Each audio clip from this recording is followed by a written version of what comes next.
Assalamualaikum warahmatullahi wabarakatuh. Saya Hoirunisa Maharani dari kelas Jurnalistik 7C dengan NIM 130.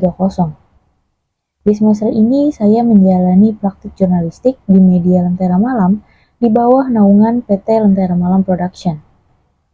Video ini dibuat dengan tujuan untuk memaparkan hasil praktik jurnalistik saya di media Lentera Malam dari bulan Oktober hingga bulan Desember 2024. Lentera Malam didirikan pada 24 April 2020 oleh Aditya Ariwibowo dan Jamaluddin Daris yang berawal dari kecintaan mereka terhadap cerita horor dan pengalaman mendengarkan kisah-kisah mistis dari orang-orang di sekitar mereka. Keinginan untuk membagikan cerita-cerita tersebut dalam format yang lebih menarik dan mendalam mendorong mereka untuk memulai perjalanan Lentera Malam sebagai sebuah platform yang berbasis pada cerita horor. Pada awal berdirinya, Lentera Malam hanya terdiri dari 4 orang. Lalu, seiring berjalannya dengan waktu, tim Lentera Malam berkembang hingga memiliki 9 anggota, termasuk saya yang saat ini menjalani program magang. Pada tahun 2024, Lentera Malam resmi bertransformasi menjadi perusahaan berbadan hukum dengan status perseroan terbatas atau PT. Perubahan status ini menjadi langkah strategis untuk memperluas jangkauan dan peluang perusahaan dalam industri media.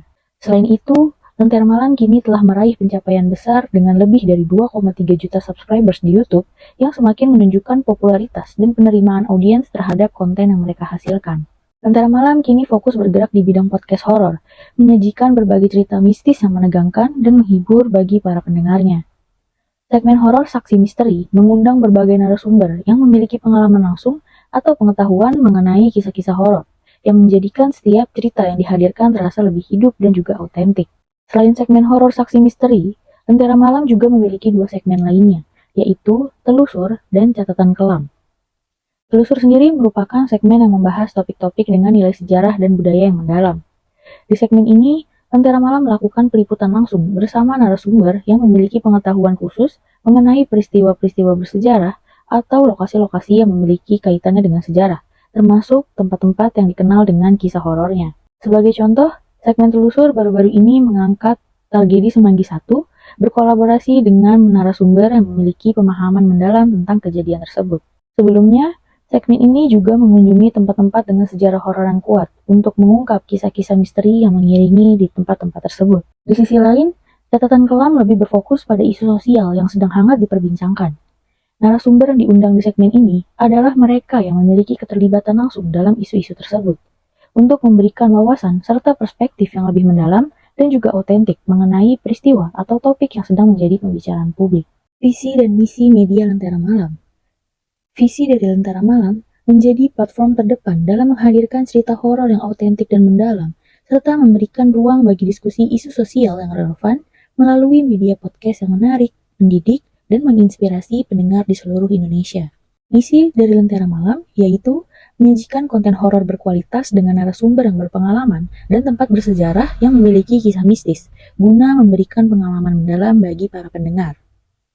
Lalu, menjadi sumber pengetahuan sejarah dan budaya untuk menggali lebih dalam mengenai peristiwa yang belum banyak terungkap, serta menghadirkan perspektif yang kritis dalam mengangkat isu sosial agar dapat memberikan wawasan baru kepada audiens dan mengundang diskusi konstruktif bagi masyarakat. Dan yang terakhir, berinovasi dan berkembang dengan terus menghadirkan format dan konten yang segar serta memanfaatkan teknologi terbaru untuk mencapai audiens yang lebih luas melalui berbagai platform seperti YouTube, Spotify, dan yang lainnya. Struktur organisasi Lentera Malam. CEO, Aditya Ariwibowo dan Jamaluddin Daris. HRD, Aditya Ariwibowo. Host Lentera Malam, Jamaluddin Daris. Kepala Produksi, Rizky Fadli. Tim Kreatif, Mutiara Ramadhani. Produser, Dewi Tarina dan Norlianti Agustin. Editor, Eko Hardianto dan Randy Pradana Kurniawan. Lentera Malam memanfaatkan platform media digital untuk menjangkau audiens yang lebih luas dan fleksibel, khususnya bagi para pecinta cerita horor.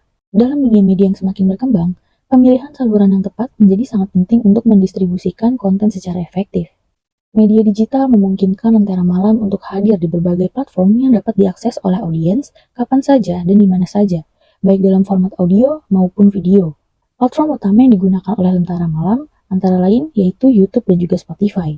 YouTube memungkinkan Lentera Malam untuk mengunggah konten video, termasuk podcast horor dan segmen-segmen lainnya yang dapat dinikmati oleh audiens yang lebih visual. Lentera Malam juga memanfaatkan Spotify sebagai platform audio untuk mempermudah pengikut dalam mengakses konten dalam bentuk podcast yang bisa didengar kapan saja tanpa terbatas pada visual. Selama melakukan magang di Lentera Malam, saya berperan aktif dalam berbagai aktivitas kreatif yang mencakup peliputan, produksi, dan juga pengelolaan konten. Tugas utama meliputi penyusunan skrip video yang disesuaikan dengan format serta durasi tertentu untuk memastikan pesan yang disampaikan tetap menarik dan relevan untuk audiens. Saya juga bertanggung jawab mengembangkan ide untuk unggahan fakta unik atau trivia yang menyajikan informasi informatif namun tetap menarik secara visual sesuai dengan gaya khas Lentera Malam. Saya juga turut mengambil peran sebagai redaktur lapangan dalam peliputan langsung sejumlah proyek besar. Salah satunya adalah peliputan kasus pelecehan seksual di Panti Darussalam An-Nur Tangerang, di mana saya bertugas menyusun narasi, mengatur wawancara, dan merancang alur cerita berdasarkan data lapangan. Selain itu, saya juga memimpin peliputan langsung untuk pembuatan mini dokumenter terkait tragedi Semanggi I, sebuah proyek yang menuntut ketelitian dalam menyampaikan fakta sejarah dan bekerja sama dengan para narasumber terpercaya. Dalam produksi konten Instagram, penulis bertanggung jawab tidak hanya menciptakan ide dan menyusun skrip, tetapi juga mengedit video secara mandiri. Proses ini melibatkan keseluruhan tahapan, mulai dari brainstorming, scripting, hingga pengeditan akhir untuk memastikan kualitas konten sesuai dengan standar Lentera Malam. Saya juga menghasilkan thread di platform X dengan strategi penyampaian yang disesuaikan dengan karakteristik audiens di platform tersebut. Setiap konten yang saya produksi selalu melalui proses diskusi dan evaluasi bersama tim kreatif untuk memastikan materi yang dirilis relevan dan sejalan dengan visi Lentera Malam sebagai platform media yang berkomitmen menyajikan cerita menarik dan inspiratif kepada audiensnya. Di Lentera Malam, saya bekerja dengan jadwal yang terstruktur, yaitu hari Selasa hingga Sabtu dari pukul 10 pagi hingga 6 sore. Namun terkadang, jam kerja bisa melewati pukul 6 sore jika ada tugas yang belum selesai atau ketika terlibat dalam proses syuting. Setiap harinya, saya bertanggung jawab untuk menulis skrip, melakukan riset konten, dan mengerjakan tugas tambahan yang diberikan oleh host atau tim kreatif. Pada hari Kamis, saya fokus untuk membuat konten untuk Instagram dan juga menyusun thread untuk platform X, yang materi utamanya diambil dari salah satu video yang diunggah di YouTube Lentera Malam. Sementara pada hari Sabtu, saya melakukan riset lebih lanjut dan menyiapkan trivia atau fakta menarik yang akan diunggah di Instagram, yang materinya berkaitan dengan video yang akan tayang di YouTube Lentera Malam pada hari Minggu.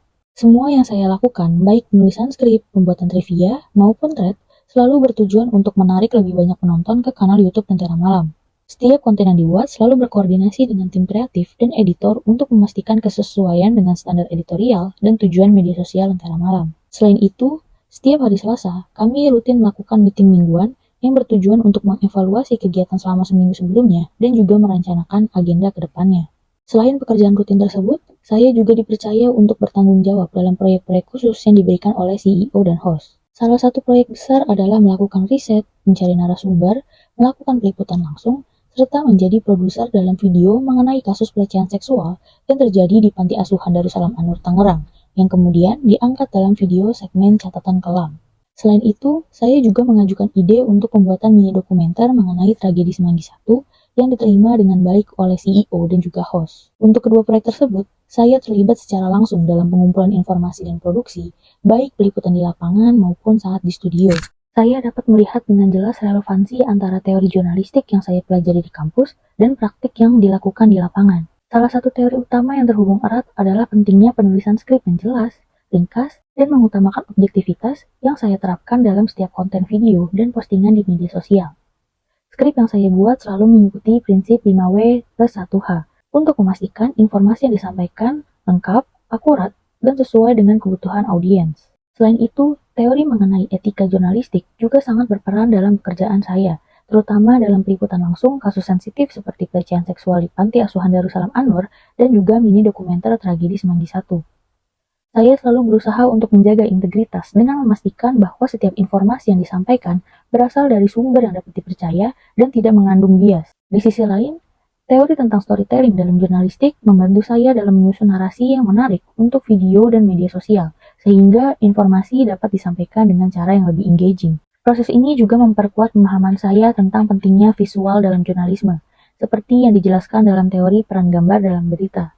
Dalam pembuatan konten video untuk Instagram, penulis tidak hanya menulis skrip, tetapi juga ikut terlibat dalam proses editing untuk memastikan pesan yang disampaikan sesuai dengan visual yang ditampilkan serta mengoptimalkan setiap aspek teknis agar hasilnya menarik dan juga efektif. Praktik lapangan ini memperlihatkan bagaimana teori-teori jurnalistik dapat diadaptasi dan diterapkan dalam dunia media digital untuk memberikan wawasan yang lebih dalam tentang bagaimana jurnalistik bekerja di era informasi yang serba cepat ini.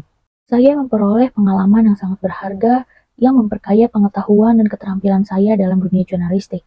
Salah satu hal yang paling berkesan adalah mendapat kesempatan untuk terlibat langsung dalam produksi konten video dan liputan lapangan.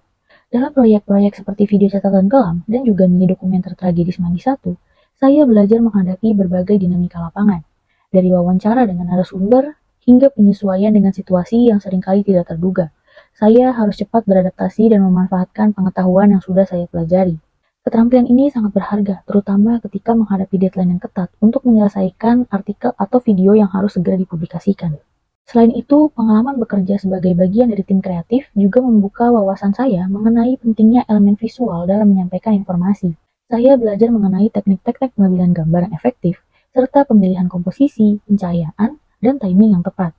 Hal ini memperkuat pemahaman saya tentang bagaimana visual dapat memperkuat pesan yang ingin disampaikan kepada audiens. Semua pengalaman ini memperkaya pemahaman saya mengenai penerapan teori jurnalistik yang sudah saya pelajari, sekaligus meningkatkan keterampilan praktis, membuat saya lebih siap untuk menghadapi tantangan di dunia profesional. Bu dosen, aku minta tolong untuk kasih nilai magang Enisa 9,9 ya Bu. Tolong banget, karena bagus banget si Nisa di sini.